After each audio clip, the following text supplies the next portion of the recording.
சௌமியோதரன் இந்த படம் எடுத்தது எனக்கு ரொம்ப பெருமையாகவும் சந்தோஷமாகவும் இருக்கிறது. என்னோட கணவர் அவரோட ஆசையே சௌமியோதரன் நிறைவேற்றி இருக்காரு. ரொம்ப சந்தோஷம். என்னோட கணவர் இருந்திருந்தால் ரொம்ப சந்தோஷப்பட்டிருப்பேன். சரி, எனக்கு ரொம்ப பெருமையாகவும் சந்தோஷமாகவும் இருக்கிறது. சௌமியோதரனோட நீலிரா படம் வெற்றி பெற வாழ்த்துகிறேன். விஷயம் ஓகேன்னு சொல்லுமா? கேட்குங்களா?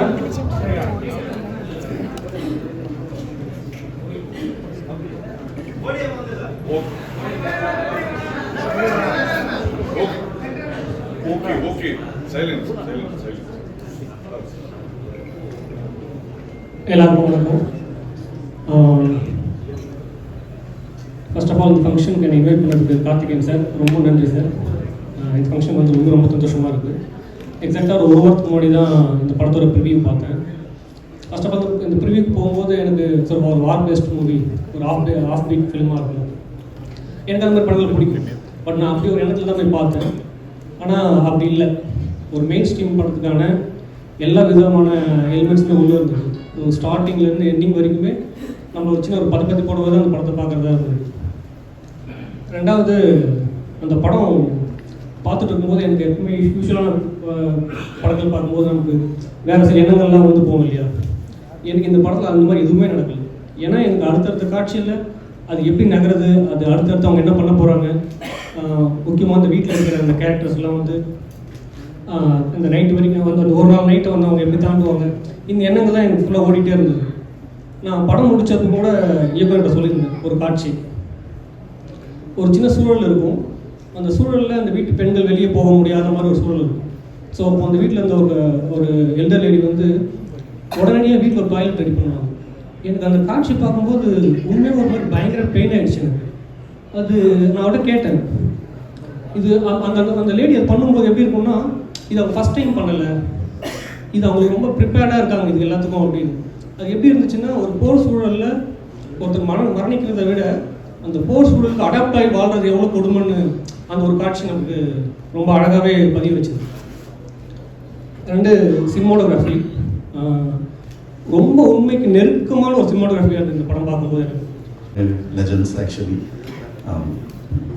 சின்ன வயசுலேருந்து பார்த்தவங்களும் இருக்காங்க, வளரும்போது பார்த்தவங்களும் இருக்காங்க, வளர்ந்த பிறகு பார்த்தவங்களும் இருக்காங்க. ஸோ எல்லாரையும் ஒன்றா பார்க்குறது வந்து ரொம்ப ரொம்ப சந்தோஷமாக இருக்குது. Thank you so much for everyone being here. Rana, I couldn't speak in English because I'm sure you understand Tamil better, because there's been a complaint always that I speak English which is not good for right now. so I will just take this conversation in the Tamil. Okay. Amma, உங்கள் ஆசீர்வாதம் தான் எல்லாமே. அது சொல்ல வார்த்தைகள் இல்லை உண்மையிலே. எனக்கு நான் ஜென்ரலாக ஸ்டேஜுக்கு பயப்படுற ஆளே கிடையாது. நான் 8 வயசுலேருந்தே I just use to get on to the stage. எல்லாமே பண்ணியிருக்கேன். ஆனால் இன்றைக்கி இந்த ஸ்டேஜ் வந்து எனக்கு கொஞ்சம் பதட்டத்தை உண்டு பண்ணுது. One is because of all these people around here and I think the film that we have produced actually. We are as a company, we are really proud to say that we have produced this film. Okay, ஐயோ, நான் first தயாரிப்பாளர் வந்து welcome address கொடுக்குறேன் அப்படின்னு தான் சொல்லியிருந்தாங்க. சரின்னு பார்த்தா ஃபஸ்ட்டு லோகேஷ், நம்ம 11 டைரக்டர் லோகேஷை கூப்பிட்ட உடனே அப்பாடா கடைசி தான் அப்படின்னு சொல்லிட்டு லாஸ்ட் சீட்டில் பேசாமல் உட்காந்துருந்தேன். நிக்கில் முருகன், நான் தான் எப்போவுமே நிக்கில் முருகன் சார் இல்லை, அவர் நக்கல் முருகன் சார் என்னைய செய்யணுன்றதுக்காக இப்போ என்னை மேடை ஏற்றி விட்டு இதை பண்ணியிருக்காரு இப்போ. பட் ஐயோ, திஸ் ஃபிலிம் இல்லைங்க, இந்த படம் வந்து ரொம்ப ரொம்ப பெருமையாக இருக்குது. நாங்கள் தயாரிச்சிருக்கோம்னு சொல்கிறதில்ல, அது 1 வீக் இப்போ வந்து இந்த படம் பார்த்தோம். ஸோ இந்த படம் பார்க்கும்போது எந்த ஒரு புரிதலுமே இல்லாமல் ஜஸ்ட்டு ஒரு படம் கூப்பிட்டுருக்காங்கன்னு போய் பார்த்தோம். பட் பார்க்கும்போது இது ஒரு அடுத்து என்ன அப்படின்னு ஒரு கிரிப்பிங்காக ஒரு த்ரில்லர் படம் பார்த்த ஒரு ஃபீல் இருந்தது. அண்ட் வந்து இந்த படத்தில் எனக்கு ரொம்ப பிடிச்சிருந்த விஷயம் வந்து இந்த படத்தோட கேஸ்டிங். ஏன்னா ஒவ்வொரு ஆர்டிஸ்ட்டுமே அவங்க சூஸ் பண்ண அந்த முகங்கள் அது ரொம்ப இந்த கதைக்கு ரொம்ப பொருத்தமாக இருந்தது. அண்ட் அந்த ஆர்டிஸ்ட் அவங்க கேரி பண்ணியிருந்த அந்த எமோஷன் வந்து நம்மளே இந்த படத்துக்குள்ளே கொண்டு போன மாதிரி இருந்தது. அண்ட் வந்து அந்த ஒரு யூஸ்வலாக ஒரு கல்யாணம் அப்படிங்கிறது வந்து ஒரு ஃபேமிலியோட கனவு, அதை நோக்கி தான் வந்து பல நாட்கள் அவங்களுக்கு நகர்ந்திருக்கும். ஒரு ஒரு குடும்பமாக எல்லாரும் சேர்ந்து ஒரு கொண்டாடக்கூடிய ஒரு விஷயம். ஆனால் அது வந்து அது அந்த அந்த கல்யாணம் நடந்துடணுன்ற படப்படப்பு வந்து அந்த கேரக்டர்ஸ் விட நமக்கும் இருந்தது. இந்த படம் பார்க்கும்போது ஒவ்வொரு நொடியும் அந்த அந்த நைட்டில் வந்து ஒவ்வொரு நொடியும் அவங்க அந்த போராடுறத பார்க்கும்போது நம்ம லைஃப்பில் நம்ம பார்த்துட்டு இருக்க போராட்டம்லாம் அவ்வளோ ரொம்ப ஈஸி அப்படின்றது தோணுச்சு இந்த படம் பார்க்கும்போது. ராம் சொல்லிட்டு போன மாதிரி தான் இந்த படம் வந்து நீலிரா பார்க்க கூப்பிடும்போது ஒரு வார் பேக்ட்ராப்பில் ஒரு இலங்கையில் நடந்த ஒரு கதையை நம்மளுக்கு சொல்ல போகிறாங்க. அது எவ்வளோ கனமாக இருக்க போகுது, அந்த கனத்தை நம்ம எப்படி தாங்க போகிறோம் அப்படின்ற ஒரு மனநிலைக்கு தயாராகிட்டு தான் நாங்கள் போனோம்.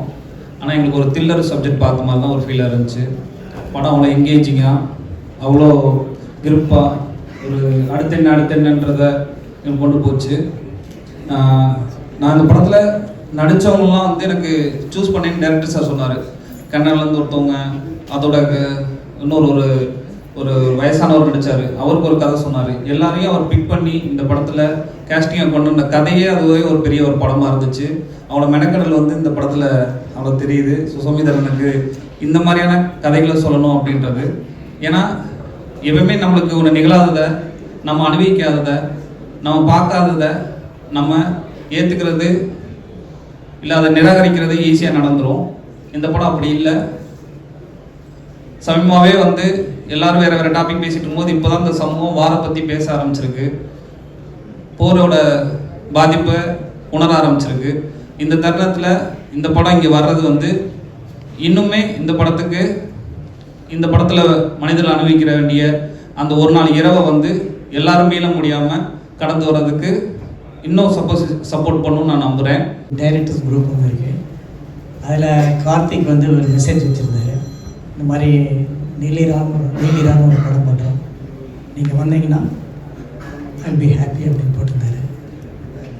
இம்மீடியட்டாக உடனே லிங்குசாமிகிட்டேருந்து ஒரு கால், நான் இந்த ஃபிலிம் ஃபெஸ்டிவலில் பார்த்துட்டேன், டோன்ட் மிஸ் இட், ரொம்ப நல்லாயிருக்கும் அப்படின்னு சொல்லிட்டுருந்தாரு.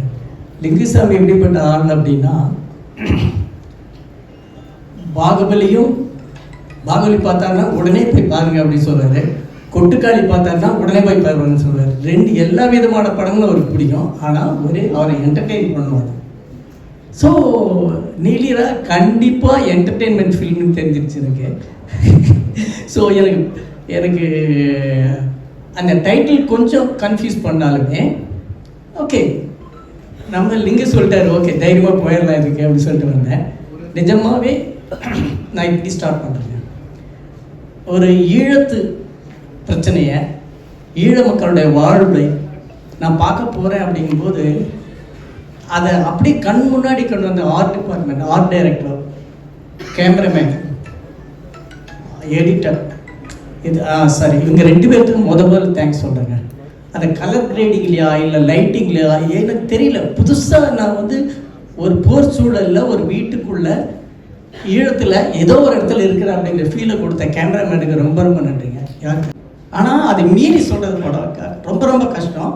இது நிறைய படங்களில், நிறைய சக்ஸஸ்ஃபுல்லான படங்களில் பார்த்துருக்கேன். ஒரு கிளைமாக்ஸ் இதுதான் சொல்லிட்டு அந்த இடத்துல வச்சு கிளைமாக்ஸை மீறின ஒரு விஷயத்தை நாம்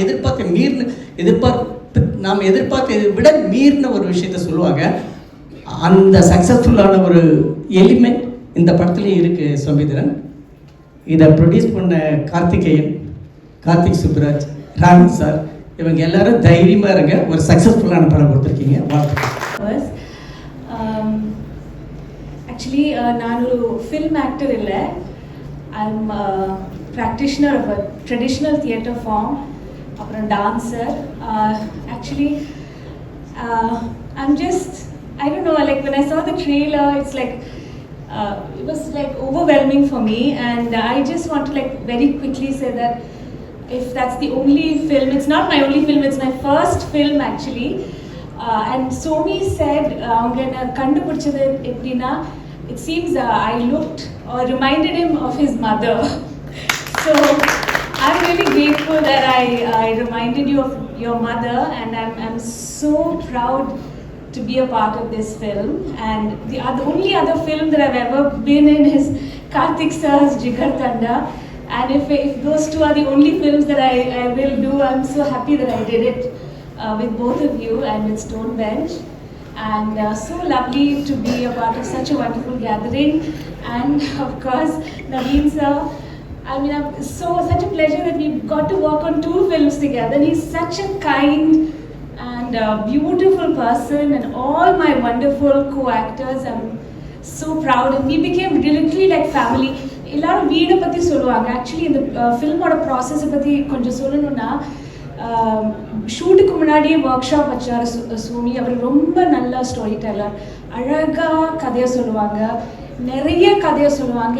எங்கள் கூட இருந்த எல்லா நடிகர்களும், ஸ்பெஷலி ஸ்ரீலங்காவிலேருந்து வந்த நடிகர்கள், அவரோட லிவ்ட் எக்ஸ்பீரியன்ஸ் ஷேர் பண்ணிகிட்டே இருந்தாங்க. நாங்கள் அந்த வீட்டில் ஷூட்டுக்கு முன்னாடியே பல வட்டம் போய், and you know that house, I know every piece of clothing, I know every utensil in the kitchen. That kitchen was my kitchen, you know.